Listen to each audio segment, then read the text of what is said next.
Isaías capítulo 61, de 1 a 11, diz assim: O Espírito do Senhor Deus está sobre mim, porque o Senhor me ungiu para pregar boas novas aos quebrantados. Enviou-me a curar os quebrantados de coração, a proclamar libertação aos cativos e a pôr em liberdade os algemados, a apregoar o ano aceitável do Senhor e o dia da vingança do nosso Deus, a consolar todos os que choram e a pôr sobre os que em Sião estão de luto uma coroa em vez de cinzas, óleo de alegria em vez de pranto, veste de louvor em vez de espírito angustiado, a fim de que se chamem carvalhos de justiça, plantados pelo Senhor para a sua glória. Edificarão os lugares antigamente assolados, restaurarão os de antes destruídos e renovarão as cidades arruinadas, destruídas de geração em geração. Estranhos se apresentarão e apacentarão os vossos rebanhos. Estrangeiros serão os vossos lavradores e os vossos vinhateiros. Mas vós sereis chamados sacerdotes do Senhor, e vos chamarão ministros de nosso Deus. Comereis as riquezas das nações, e na sua glória vos gloriareis. Em lugar da vossa vergonha, tereis dupla honra. Em lugar da afronta, exultareis na vossa herança. Por isso, na vossa terra, possuireis o dobro e tereis perpétua alegria. Porque eu, o Senhor, amo o juízo e odeio a iniquidade do roubo. Dar-lhes-ei fielmente a sua recompensa e com eles farei aliança eterna. A sua posteridade será conhecida entre as nações, os seus descendentes no meio dos povos. Todos quantos os virem, os reconhecerão como família bendita do Senhor. Regozijar-me-ei muito no Senhor. A minha alma se alegra no meu Deus, porque me cobriu de vestes de salvação e me envolveu com um manto de justiça, como noivo que se adorna de turbante, como noiva que se enfeita com suas joias. Porque como a terra produz os seus renovos, e como o jardim faz brotar o que nele se semeia, assim o Senhor Deus fará brotar a justiça e o louvor perante todas as nações. Quero convidar os irmãos a fecharem seus olhos. Pense em Deus agora. Vamos orar, queridos? Senhor, graças te damos pela bênção da tua palavra. Ela é maravilhosa, ela é fiel e verdadeira, ela é alimento para a nossa alma. Senhor, nós não poderíamos ir a lugar nenhum sem a tua palavra. Ela é a lâmpada para os nossos pés e a luz para os nossos caminhos. Nós a recebemos com toda alegria. Nós a recebemos como prova do teu amor para conosco.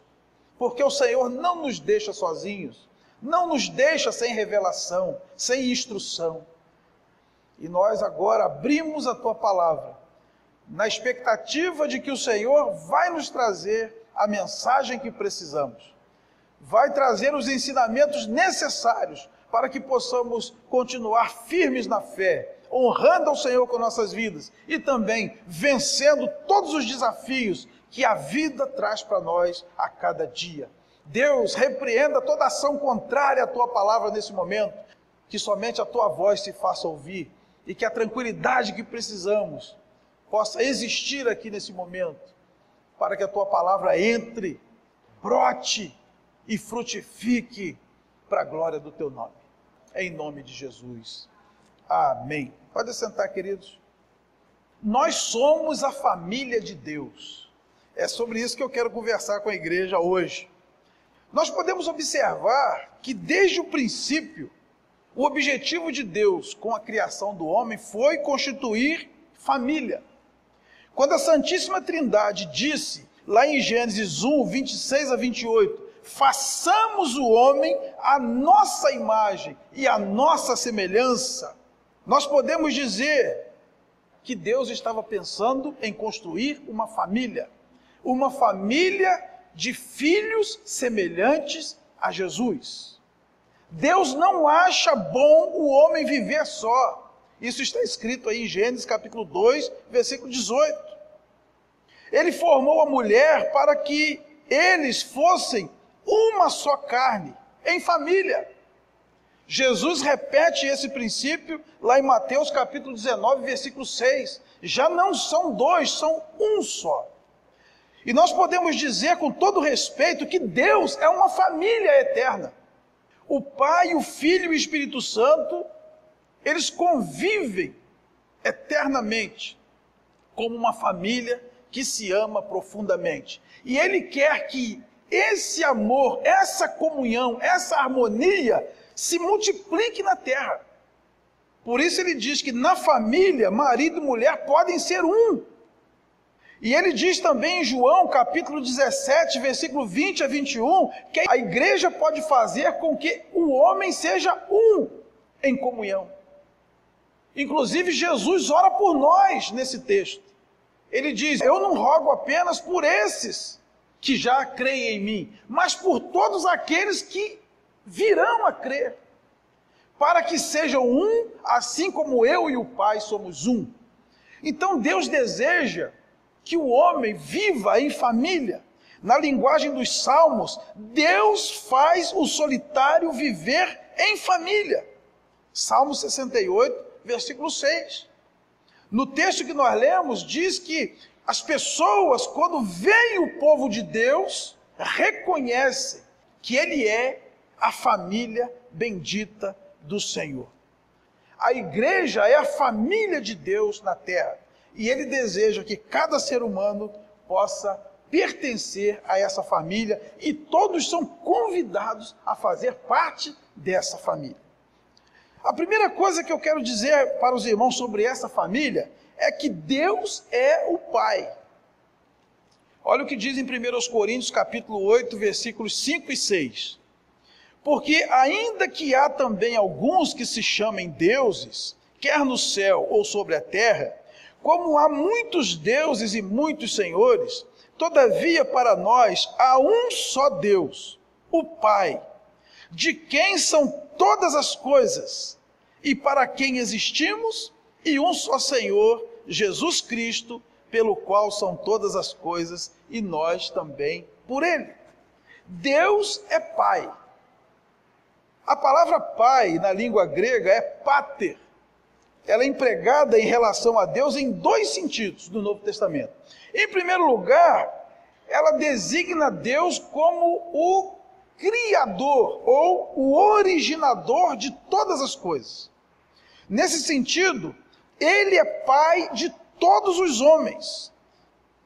Efésios capítulo 4, versículos 5 e 6 diz assim: há um só Senhor, uma só fé, um só batismo, um só Deus e Pai de todos, o qual é sobre todos, age por meio de todos e está em todos. Nesse sentido, todos são filhos de Deus. O segundo sentido que essa expressão pater traz para nós no Novo Testamento é no sentido da relação paternal de Deus com os seus filhos em Cristo. João capítulo 1, versículo 12 vai dizer: mas a todos quantos o receberam, deu-lhes o poder de serem feitos filhos de Deus, a saber, aos que creem no seu nome. Nesse sentido de relação paternal, Deus é Pai daqueles que recebem a Cristo como Senhor e Salvador. Também isso transparece em Romanos, no capítulo 8, versículo 15. Porque não recebestes o espírito de escravidão, para viverdes outra vez atemorizados, mas recebestes o espírito de adoção, baseados no qual clamamos, Abba, Pai. Em Cristo nós somos adotados por Deus. Aquele que era o nosso Pai por criação, agora nos adota como filhos na sua família. Hebreus capítulo 12, de 5 a 8, vai dizer: e estáis esquecidos da exortação que, como a filhos, discorre convosco. Filho meu, não menosprezes a correção que vem do Senhor, nem desmaies quando por ele és reprovado. Porque o Senhor corrige a quem ama e açoita a todo filho a quem recebe. É para a disciplina que perseverais. Deus vos trata como filhos. Pois que filho há que o pai não corrige? Mas se estáis sem correção, de que todos se têm tornado participantes, logo sois bastardos e não filhos. É como se Deus, como Criador, fosse o pai biológico de todas as coisas. E Deus, no sentido paternal, ele é o pai que cria, o pai adotivo. Quem é aquele que é o nosso pai de verdade? É aquele que nos fez ou aquele que nos cria, que nos educa? Obviamente, qualquer pessoa aqui vai reconhecer como pai aquele que criou. Na família bendita de Deus, ele é o nosso pai. Todos nós somos seus filhos e somos irmãos uns dos outros. Não existe qualquer grau de hierarquia entre esses irmãos. E também na família de Deus não existe qualquer outro tipo de parentesco a não ser pai, filho e irmãos. Deus não tem neto, Deus não tem genro, Deus não tem nora, Deus não tem sobrinho, Deus só tem filho. Não adianta o marido pensar, minha esposa é crente, Deus vai dar um jeito de me levar. Deus não tem genro, Deus tem filho.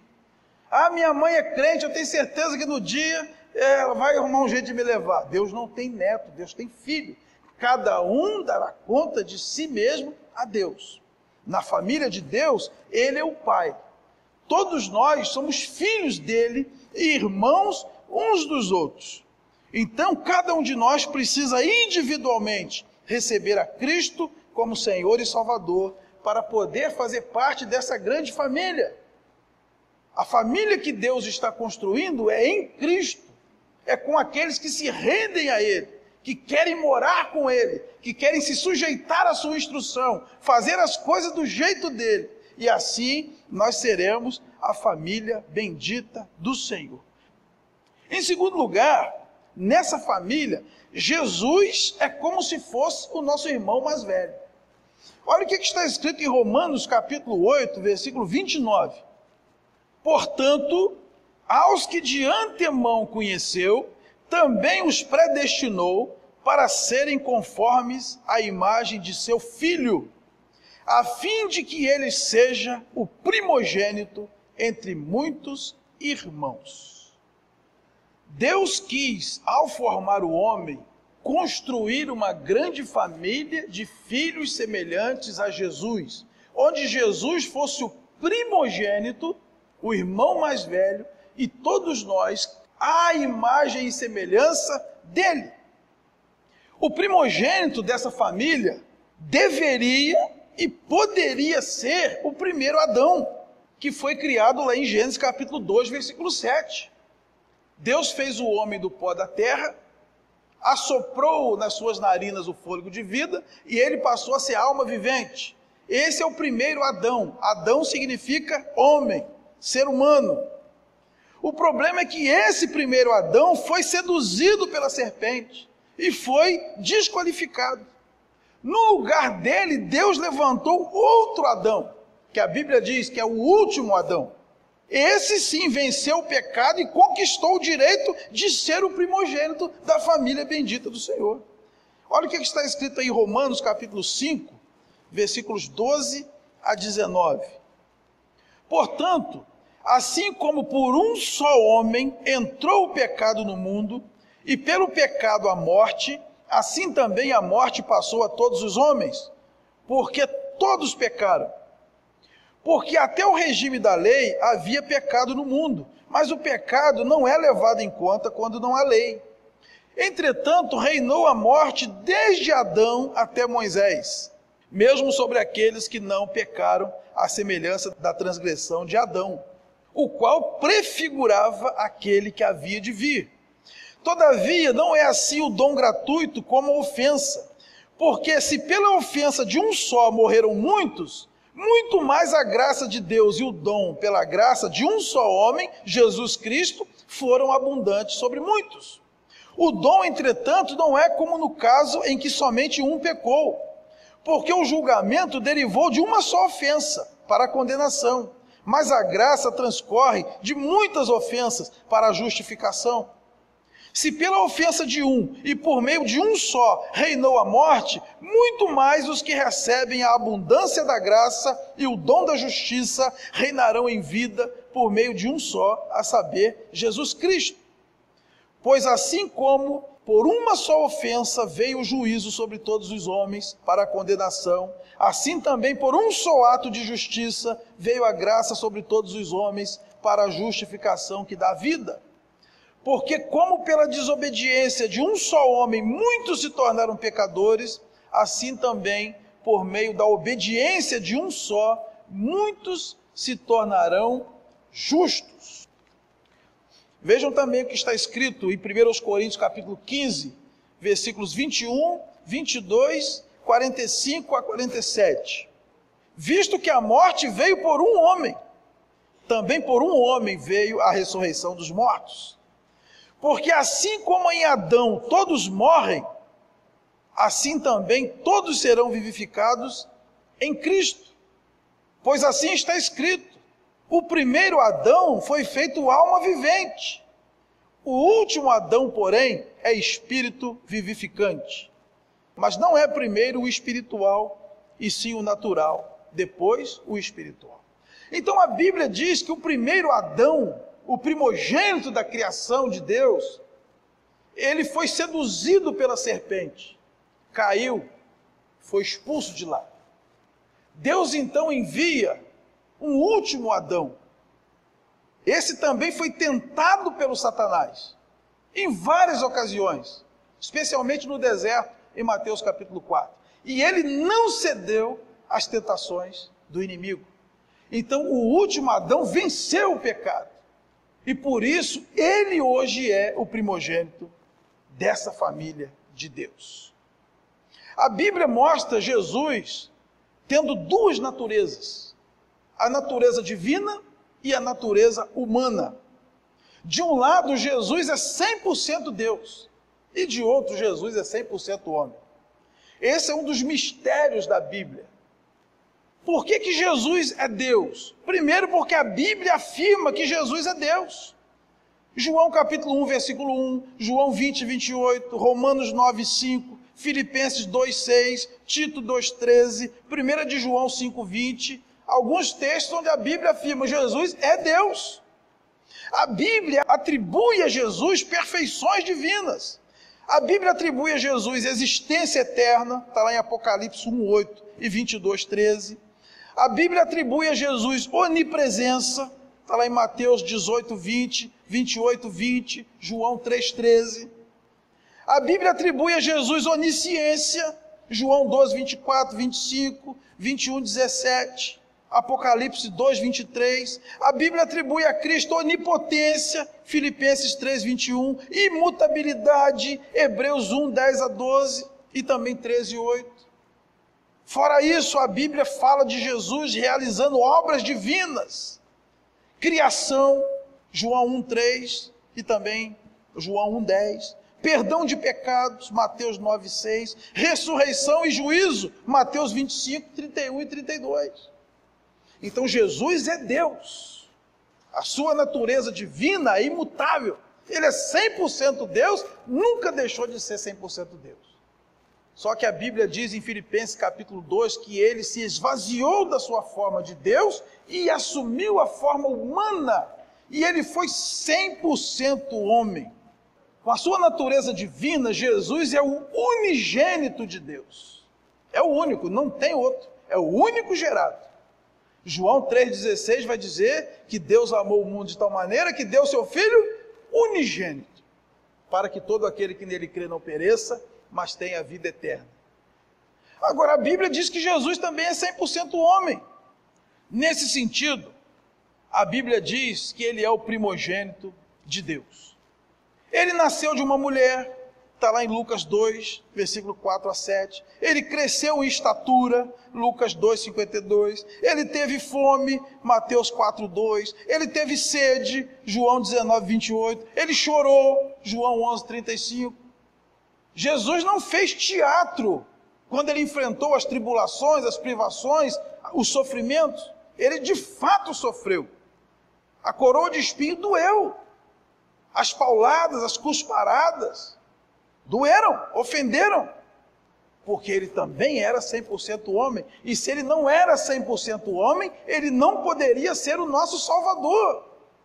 Se em qualquer momento ele usou por um segundo os seus poderes divinos para enfrentar as tentações ou as provações, ele não pode cobrar de nós. Mas você vai ler em Hebreus 4,15, que nós temos um sumo sacerdote que sabe se compadecer das nossas fraquezas, porque ele em tudo foi tentado, mas não pecou. Homem, Jesus é o último Adão, ele é o primogênito de Deus, ele é o nosso irmão mais velho.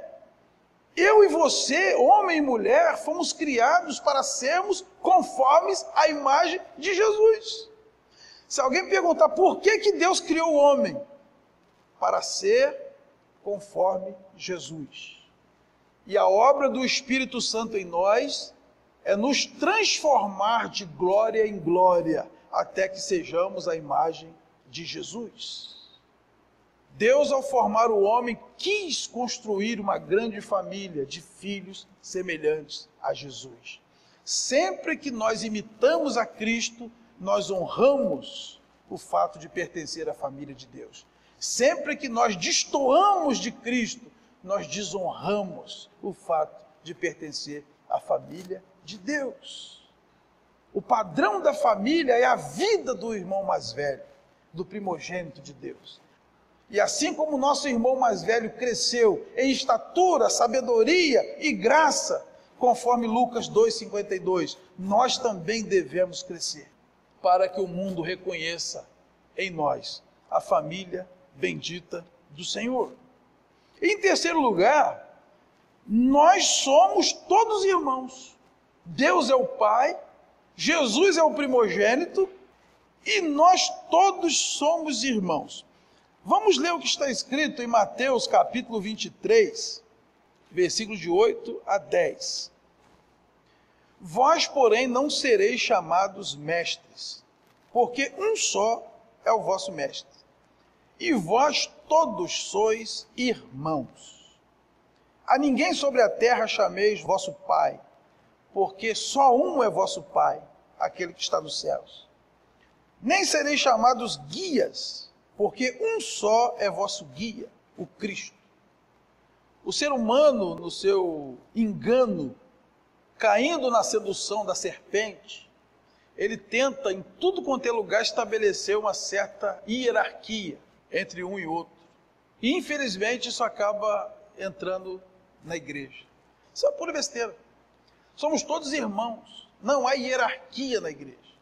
Pastor não é mais que diácono, diácono não é mais que presbítero, presbítero não é mais que as ovelhas. Somos todos irmãos. O máximo que pode acontecer na igreja é uns irmãos mais velhos que têm um pouco mais de juízo tomarem conta dos outros mais novos, como acontece em qualquer família. E isso nem sempre é verdade, porque às vezes o irmão mais velho não tem juízo, o mais novo que toma conta do mais velho.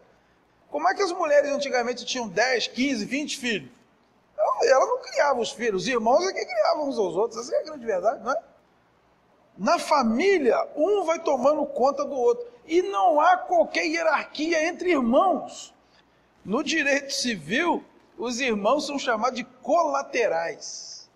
Se deixar uma herança, vai dividir igual para todo mundo, tem um filho mais velho ganhar mais do outro, não. Qualquer tentativa de alguém se impor sobre o outro, exigindo obediência cega, ameaçando com castigos, ameaçando com maldições, isso se constitui uma afronta ao Pai. Porque na família de Deus nós somos todos irmãos, estamos em pé de igualdade, temos os mesmos direitos e as mesmas obrigações. O fato de um estar há mais tempo na igreja não o torna melhor ou maior do que aquele que está chegando. Em Mateus capítulo 20, versículos de 1 a 16, está escrito: porque o reino dos céus é semelhante a um dono de casa, que saiu de madrugada para assalariar trabalhadores para a sua vinha. E tendo ajustado com os trabalhadores a 1 denário por dia, mandou-os para a vinha. Saindo pela 3ª hora, viu na praça outros que estavam desocupados, e disse-lhes: ide vós também para a vinha, e vos darei o que for justo. Eles foram. Tendo saído outra vez, perto da hora 6ª e da 9ª, procedeu da mesma forma. E saindo por volta da hora 1/10, encontrou outros que estavam desocupados e perguntou-lhes: por que estivestes aqui desocupados o dia todo? Responderam-lhe: porque ninguém nos contratou. Então lhes disse ele: ide também vós para a vinha. Ao cair da tarde, disse o senhor da vinha ao seu administrador: chama os trabalhadores e paga-lhes o salário, começando pelos últimos, indo até os primeiros. Vindo-os da hora 1/10, recebeu cada um deles 1 denário. Ao chegarem os primeiros, pensaram que receberiam mais. Porém, também estes receberam 1 denário cada um. Mas, tendo-o recebido, murmuravam contra o dono da casa, dizendo: esses últimos trabalharam apenas 1 hora. Contudo, os igualastes a nós, que suportamos a fadiga e o calor do dia. Mas o proprietário, respondendo, disse a um deles: amigo, não te faço injustiça. Não combinaste comigo 1 denário? Toma o que é teu e vai-te, porque quero dar a este último tanto quanto a ti. Porventura não me é lícito fazer o que quero do que é meu? Ou são maus os teus olhos, porque eu sou bom? Assim os últimos serão primeiros, e os primeiros serão últimos, porque muitos são chamados, mas poucos escolhidos. Aqui está dizendo que o reino de Deus é como essa vinha. Há pessoas que trabalham desde a madrugada até o anoitecer, e Deus é fiel e vai cumprir as suas promessas. Alguns vão trabalhar 1 hora, e o céu para onde eles vão é o mesmo para onde nós vamos. E eu digo mais, graças a Deus por aqueles que trabalharam o dia inteiro para Deus. Eles devem ficar felizes por isso, porque os outros às vezes ficaram o dia inteiro se machucando, sofrendo, só perdendo. Eu não sei de onde vem essa ideia de que Deus tem que premiar pela produtividade. Aquele ladrão na cruz se converteu aos 44 do segundo tempo, foi para o mesmo paraíso onde está Abraão, o pai da fé, o amigo de Deus. Porque a salvação é pela graça. O fato de nós sermos mais antigos não significa que vamos ganhar mais do que o outro que está chegando. Somos todos irmãos. Na verdade, ninguém aqui mereceria nada. E Deus, pela sua graça, resolve ser bom com todos. Somos todos família de Deus. O fato de termos uma vida supostamente mais correta também não justifica querer uma proeminência sobre o outro. Os irmãos conhecem a parábola do filho pródigo, lá em Lucas 15, de 11 a 32. O filho mais moço pediu herança, meteu o pé, gastou tudo, indevidamente. O filho mais velho ficou na fazenda o tempo todo. Quando o filho mais novo voltou e o pai o recebeu com festa, o filho mais velho ficou chateado. Pai, eu sirvo o Senhor a vida inteira, nunca desobedeci 1 ordem tua. Agora vem esse teu filho, que desperdiçou os teus bens com meretrizes, e o Senhor faz para ele uma festa.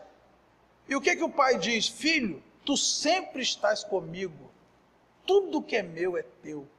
Esse teu irmão estava morto e reviveu, estava perdido e foi achado.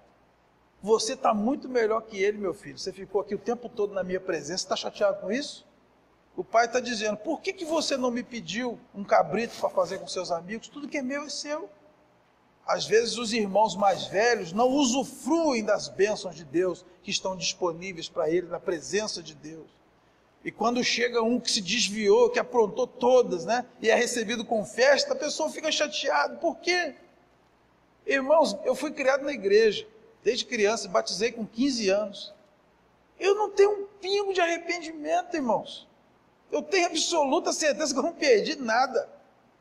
Deus sempre me abençoou, sempre abriu as portas para mim. Sou feliz com a minha família. Deus me deu 2 filhos maravilhosos. Já vou fazer 30 anos de casado daqui a pouco. Tenho mais do que eu preciso, muito mais do que eu mereço. Por que eu vou ficar chateado agora se um dos meus colegas que ficaram desviados até hoje se converte agora? Quer dizer que eu andei certinho esse tempo todo, o cara aprontou todo, agora ele vem, vai sentar do meu lado no banco? Porque a gente aprende que é pela graça, mas no fundo, a gente ainda acha que é pelas obras, pelo merecimento. Irmãos, nós somos todos iguais. Não importa quem chegou antes, quem chegou depois. Não importa quem aprontou mais, quem aprontou menos. Todos pecamos e todos fomos perdoados. Deus pagou o mesmo preço por cada um de nós. Nós somos todos seus filhos e somos irmãos uns dos outros. E a Bíblia diz que, como filhos de Deus, nós somos herdeiros de Deus e co-herdeiros com Cristo, tanto das tribulações deste mundo, como também da glória que há de ser revelada. Vejam o que diz em Romanos capítulo 8, versículos 16 e 17. O próprio Espírito testifica com o nosso espírito que somos filhos de Deus. Ora, se somos filhos, somos também herdeiros. Herdeiros de Deus e co-herdeiros com Cristo. Se com Ele sofremos, também com Ele seremos glorificados. Portanto, irmãos, a nossa leve e momentânea tribulação nem se compara com o peso da glória que há de vir. Concluindo, irmãos, vamos voltar lá para o texto de Isaías, capítulo 61. Os verbos que são usados aqui nesse texto traduzem bem os ideais de Deus para a sua família bendita, que Ele ungiu com o seu Espírito. Pregar as boas novas, curar os quebrantados, libertar os cativos e algemados, anunciar o juízo de Deus aos impenitentes, consolar os que choram, transformando luto em alegria e em louvor. O texto também diz que o propósito de Deus, ao plantar sua família bendita na terra como carvalhos de justiça, é para que haja louvor e glória ao seu nome. Deus quer que a sua família seja firme como carvalho quando se trata da justiça. Deus plantou a gente aqui para fazer a diferença. E a pergunta que fica para nós nessa noite: será que nós, como família de Deus, temos cumprido esse propósito? Vamos ficar de pé, queridos.